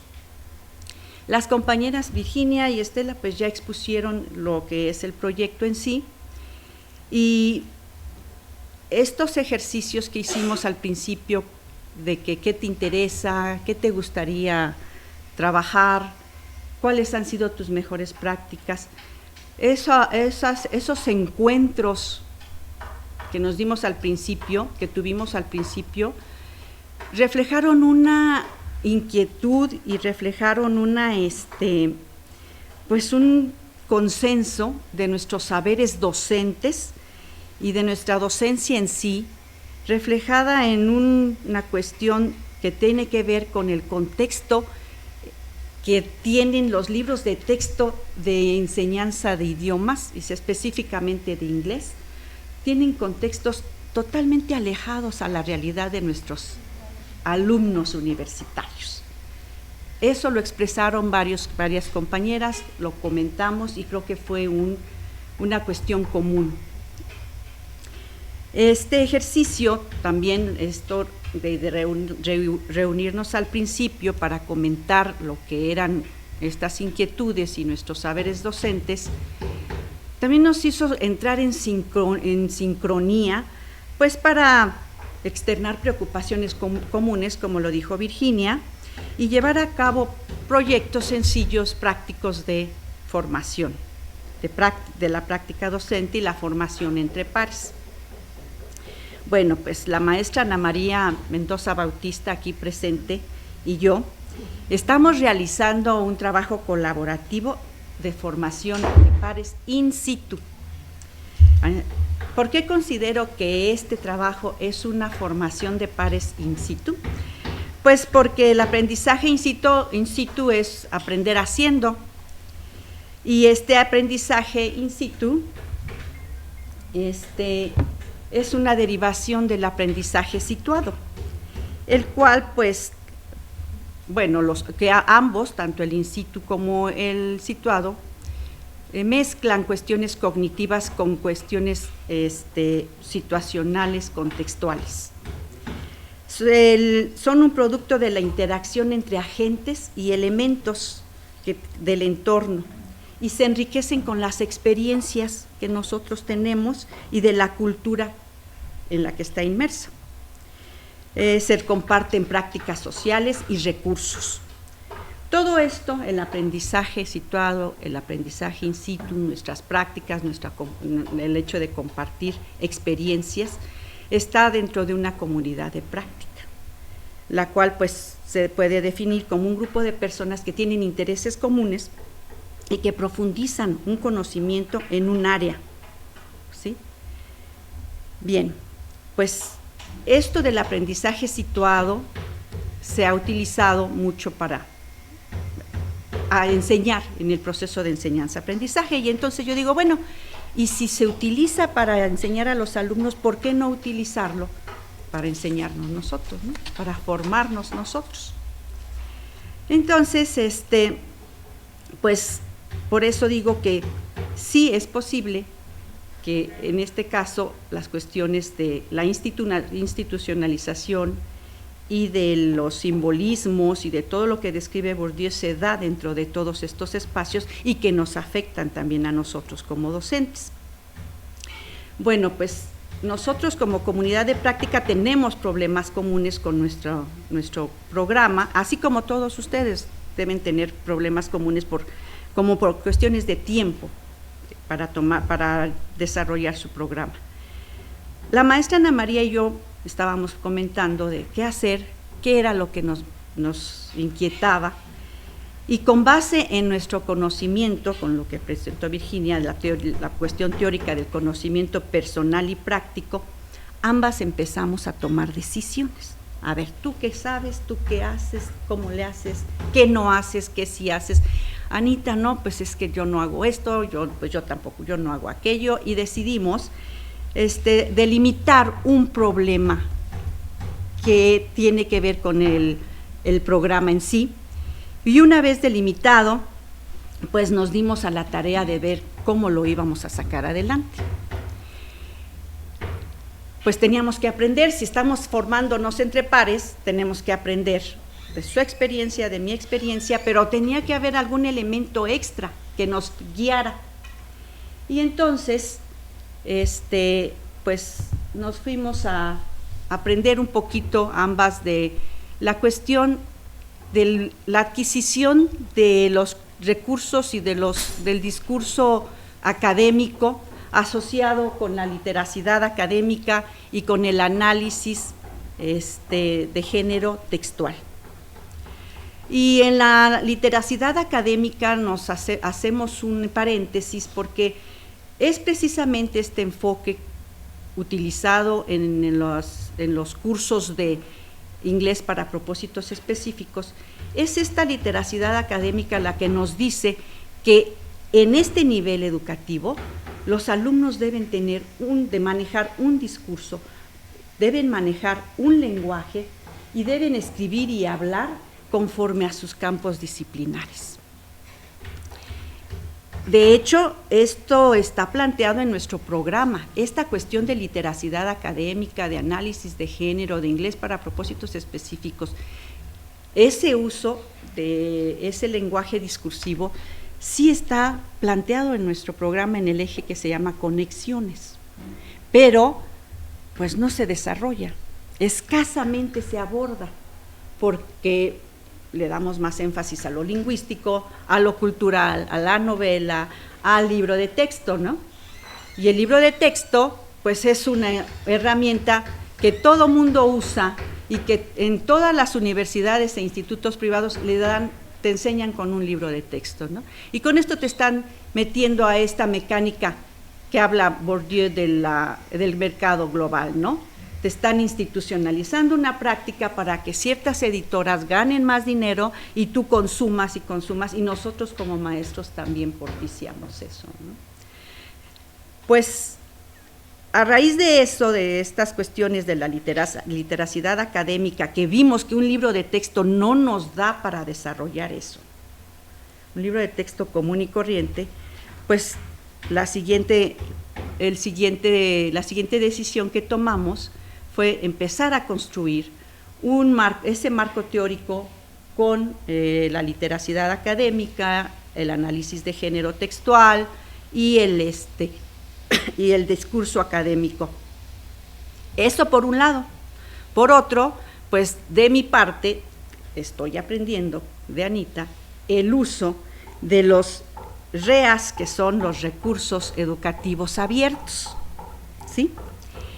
Lo que he encontrado en la ventaja de estos REAs es que pues los tenemos abiertos, como su nombre lo dice, pero por ejemplo si utilizamos la plataforma Edmodo, que es que tiene el mismo sustento que Facebook, ¿no? Está sobre los mismos sustentos tecnológicos de Facebook, pero no tengo, y no espero que César no se sienta, no tengo que estar pidiendo que me la administren para que yo pueda entrar y subir recursos, ¿no? Entonces yo directamente entro a la plataforma y la administro sin necesidad de que haya alguien más por medio, u otras aplicaciones que también se pueden utilizar y que por eso se utilizan recursos educativos abiertos y que Anita ha estado enseñándome, yo los he estado aplicando con la intención de que esto que queremos hacer, de llevar a los alumnos a unas prácticas de la lectura académica y de la escritura académica, estas prácticas no sean tan tediosas, ¿no? Sean un poco más llamativas para los alumnos y les generemos en ellos cierta motivación, ¿no? Claro que pues si ya no tienen una motivación intrínseca por aprender un discurso académico que lo puedan aplicar en sus áreas, pues ya qué más podemos hacer, ¿no? Tampoco podemos hacer gran cosa. Entonces han sido dos cosas las que hemos estado aprendiendo paralelamente, la construcción de este marco teórico y el uso de las REAs. Bueno, pues también en este orden de ideas, la toma de decisiones también ha tenido que ser pues en modificar nuestra práctica, porque pues ya no nos da tiempo de hacer lo que hacíamos, tenemos que dosificar el programa, tenemos que cambiar el libro de texto por otras actividades, tenemos que evaluar de otra manera y tenemos que saber que los alumnos, si van a leer un texto académico, tienen que escribir, porque no se puede leer sin escribir. O sea, si leemos una novela, de acuerdo, pero si leemos un texto académico siempre tiene una finalidad y lo tenemos que plasmar de manera escrita. Entonces también hemos cambiado esa forma de que, a ver, ¿qué entendiste? Haz el resumen, pon las ideas principales. No, nosotros cambiamos la forma de evaluarlos en el sentido de que cambian ellos su forma de género textual, de comprobar lo que han adquirido de la lectura académica. Y bueno, pues otras cuestiones nos han llevado también a decir que pues tenemos que estar viéndonos, nos observamos la clase, nos tenemos que ver para planear, para replantear lo que planeamos, incluso nos ha tocado pues improvisar, pero una cuestión muy importante es el contacto que hemos estado teniendo para poder llevar a cabo, y el aprendizaje, ¿no?, mutuo, de un lado y de otro. Oye, pasó esto con el texto, oye, aquí no se aplicó esto, oye, pues no me salió el PERDEC porque no le entendí, o cuestiones técnicas, ¿sí? Pero es un constante ir y venir, una interacción que nos soñamos ya luego Anita y yo. Ha sido muy rico. Y entonces, bueno, ya para concluir, creo que esta formación es una formación in situ, es una formación en pares, estamos atacando un problema real que tenemos en nuestro programa para la enseñanza, de un punto específico de nuestro programa, y gracias a eso podemos diseñar metodologías locales, que es lo que actualmente, por lo menos en la enseñanza de inglés, está tomando auge. Hacerle caso a lo local, dejar a un lado un poco lo que dicen algunos autores, las pedagogías oprimidas, opresivas, que tienen, por ejemplo, los libros de texto de enseñanza de idiomas, ¿sí?, donde te encajonan en un lugar y no puedes salir, y eso es a nivel mundial. Entonces, esta formación entre pares nos está haciendo que construyamos un nuevo modelo alejado de estos libros que son cánones de la enseñanza y que nos sirve en nuestro contexto, en un contexto complejo, real para nuestros alumnos. Nos hemos encontrado con varias cosas, como es el nivel de inglés que les comentaba la maestra Virginia. Tenemos unos alumnos muy eficientes, otros no tanto, y otros que de verdad no deberían estar en ese nivel, pero bueno, hemos tratado de irlos llevando y sobrellevando a todos. Otra cuestión que podemos decir es que esta formación entre pares nos permite comprometernos y ejercer eso que se le llama agencia del maestro, en inglés el Teacher's Agency, que es todo este conocimiento práctico experiencial, las creencias, los valores y todo lo que se acumula en un maestro, hasta las cuestiones emocionales, ¿sí?, para ejercer de manera libre nuestras cátedras, o nuestras clases, mejor dicho, no cátedras, en nuestro salón de clase. Muchas gracias.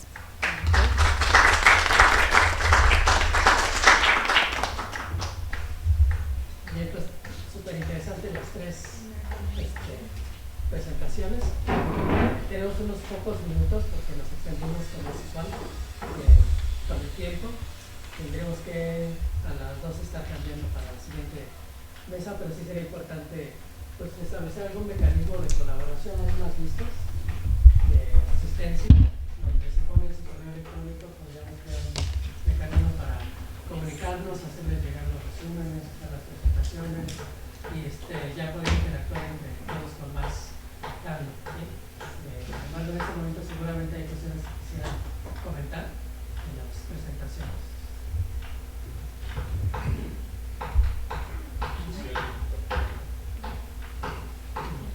El doctor Mario nos visita de la UNAM, la Facultad de Medicina Veterinaria. Sí, Medicina Veterinaria. Bueno, muchas gracias por la oportunidad de estar aquí. Solo quiero hacer un comentario reiterativo, el asunto de la necesidad que hay de reinventarnos como profesores. Docente, y pues es un hecho. Es la necesidad, creo, número uno que tenemos todos, sobre todo los que venimos de ya varias décadas atrás. Es una transición bastante compleja, pero que con el acompañamiento con colegas más jóvenes, creo que ahí es la clave, ¿no? formar esos dúos de colaboración intergeneracional. Creo que esa podría ser una estrategia que ayude a subsanar esas deficiencias tecnológicas que tenemos los que venimos de 30 años atrás, o 20 o 10, ¿verdad? Y pues esa experiencia también tiene un valor, pero también ponerlo al alcance de las nuevas generaciones de docentes. Ese intercambio, ¿no?, de experiencias y de conocimientos. Y la verdad es de que no es, ya viéndolo así de manera global, no es tan complicado entender por qué esta necesidad tan imperiosa de modificar nuestras formas de llevar a cabo la labor docente. Y es porque la vida pues cambió en su ritmo. O sea, el famoso de que hoy por hoy estamos en la era del clic, ¿no? Todo rápido. No podemos pensar en seguir dando nuestras clases, ¿no? De la manera tradicional, porque los jóvenes necesitan ellos hacer algo mientras en el tiempo de la clase. Ellos necesitan ser partícipes. Y bueno, las TICs nos llevan a eso, ¿no? Nosotros, los que venimos ya de generaciones pasadas, necesitamos entender eso, que ver a estas herramientas como aliados para poder complementar esas deficiencias que tenemos en cuanto a la dinámica de nuestra clase. Entonces tenemos que ser muy creativos para aprovechar gradualmente, ir aprendiendo nosotros estas nuevas herramientas que, ojo, son herramientas de apoyo importantísimas, de primer orden, pero no en la esencia de la labor docente. Son herramientas, pero importantísimas. Llegaron para quedarse, ¿no? Pero creo que eso necesitamos reconocer. Otro aspecto que estuvimos revisando el día de ayer en estas mesas de trabajo es el asunto de pues hacia dónde va la docencia, ¿no? La actividad docente, y pues las universidades también necesitan revisar los contenidos de sus asignaturas, ¿no? Porque ese conocimiento enciclopedista que prevalecía pues tiene que irse modificando, porque para la implementación de todas estas nuevas estrategias de enseñanza con apoyo de las TICs, pues necesitamos reconocer que en algunas asignaturas, en algunas universidades, el número de alumnos por grupo es muy grande. Por ejemplo, yo soy profesor de asignaturas que son del segundo y tercer semestre, y siempre tengo 60 alumnos por grupo, 60. Entonces, esto es una situación que dificulta un poco estas dinámicas que se requieren actualmente, el número de alumnos por grupo, el tipo de instalaciones, lo que se decía ayer. Todavía nosotros tenemos, la mayoría de nuestros salones están anclados con tornillos, ¿no? Las sillas al piso. Entonces cualquier intento de dinámica no es posible, de otro tipo de dinámica. Y también los contenidos temáticos excesivos de las asignaturas, ¿no? Que habrá que revisar, porque ya la información, por ejemplo en mi campo, que es el área de las ciencias biológicas y médicas, pues es tan cambiante, es tan dinámico, que no podemos ya pensar que la clase significa dar ahí mucha información, sino lo que se ha dicho, que ustedes me han enseñado, que el conocimiento no es algo que se adquiere, sino es algo que se construye. Entonces los alumnos necesitan aprender junto con nosotros ponernos en ese mismo nivel, juntos, como una unidad morfofuncional, yo diría, juntos a aprender a construir el conocimiento que requieren ellos y nosotros para poder lograr los objetivos de la universidad. Entonces, pues yo nada más para cerrar, agradecer mucho la oportunidad, estoy aprendiendo mucho de ustedes y creo que lo que han expresado todos, hay mucha verdad y por ahí va la nueva forma de la labor docente.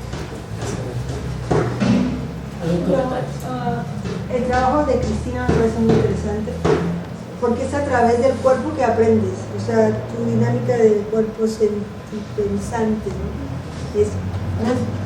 No importa del tamaño del grupo, no importa, es yo enfrente del conocimiento. ¿Cómo le haces con tus alumnos para pasar del libro al cuerpo? Perdón.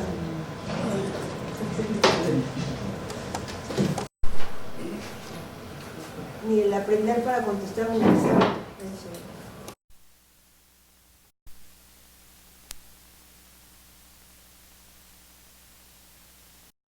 Es que aquí se puede estar una confusión. Porque cuando yo trabajo con la filósofa Martha Nussbaum, ella tiene un libro importante que habla de, se intitula igual Emociones y Política, dice el amor para la democracia, ¿no?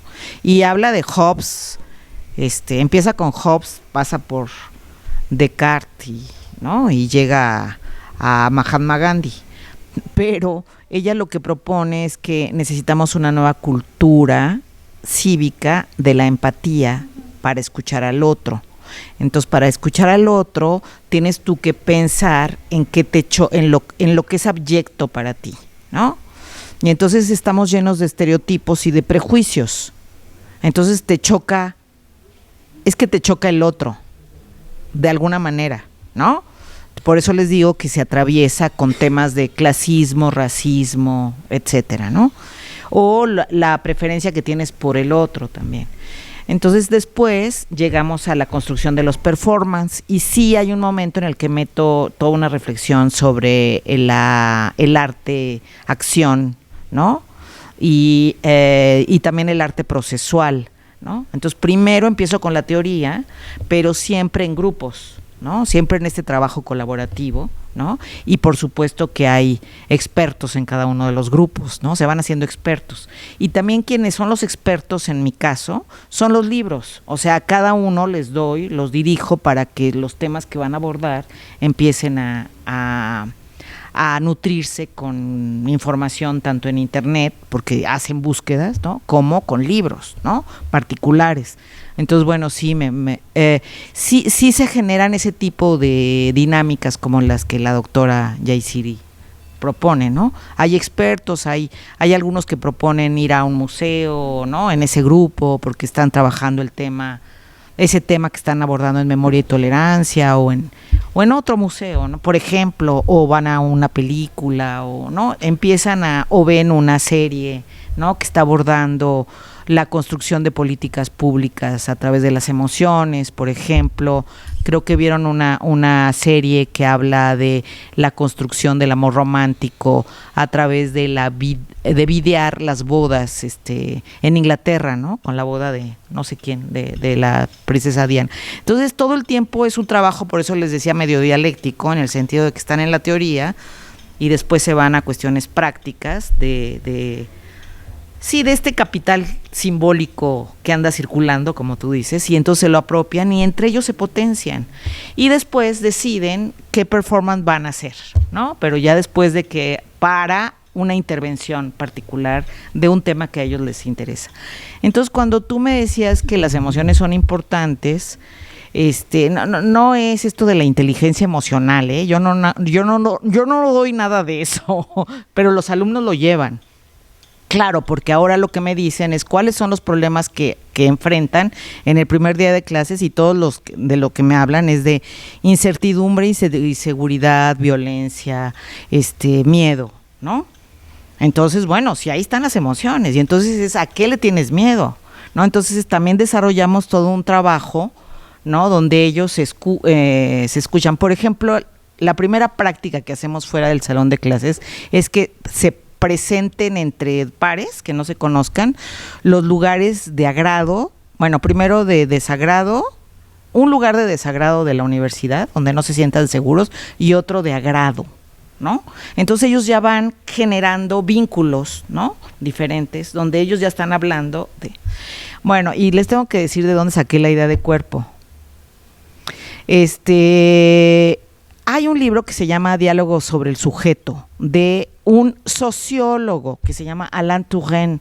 No lo saqué de y él dice que es importante que siempre haya un espacio para el sujeto, porque es desde donde se resiste, ¿no? Él va a decidir, ese sujeto, qué hacer, por ejemplo, con su cuerpo.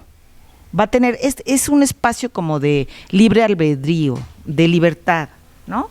O sea, más allá de los condicionantes sociales, contextuales, económicos, etcétera, tiene que haber un sujeto, una singularidad que diga estos son mis estereotipos de género, ¿no? Para ser hombre necesito hacer esto y esto y esto, ¿no? Ah, bueno, voy a hacer otra. Yo voy a decidir no hacer. Por ejemplo, fíjense, un alumno me dijo al salir de la universidad en una ocasión, creo que ya entendí, profesora, dice, me asaltaron. Dice, yo iba a responder, pero dije, no, más vale mi vida. Por ejemplo, ¿no? Entonces, claro, que sí trabaja. O sea, es que no hemos pensado las emociones. No es algo, tampoco hemos pensado las imágenes, y es aprender a pensar y a producir imágenes virtuales, pero también personales, ¿no? Y entonces, claro que llegamos a clase y nos saludamos, claro que, ¿no? Y entonces, bueno, es en el performance, pero es una herramienta como muchas otras, ¿no? Yo recuerdo cuando empecé a trabajar en el doctorado el tema de distancias en la educación y de cómo desarrollar estrategias para precisamente recorrer esas distancias, porque hay distancias de género, culturales, como ustedes hablaban de los idiomas, ¿no? O simbólicas, de edad, hay muchas distancias. Hay brechas, y entonces para igualarlas, pues tienes que desarrollar muchas estrategias, ¿no? Entonces, también me acuerdo que en España, cuando había estos proyectos, nos presentaban virtuales totalmente, siempre tenían espacios una vez a la semana presenciales, donde se reunían los que estaban a distancia para...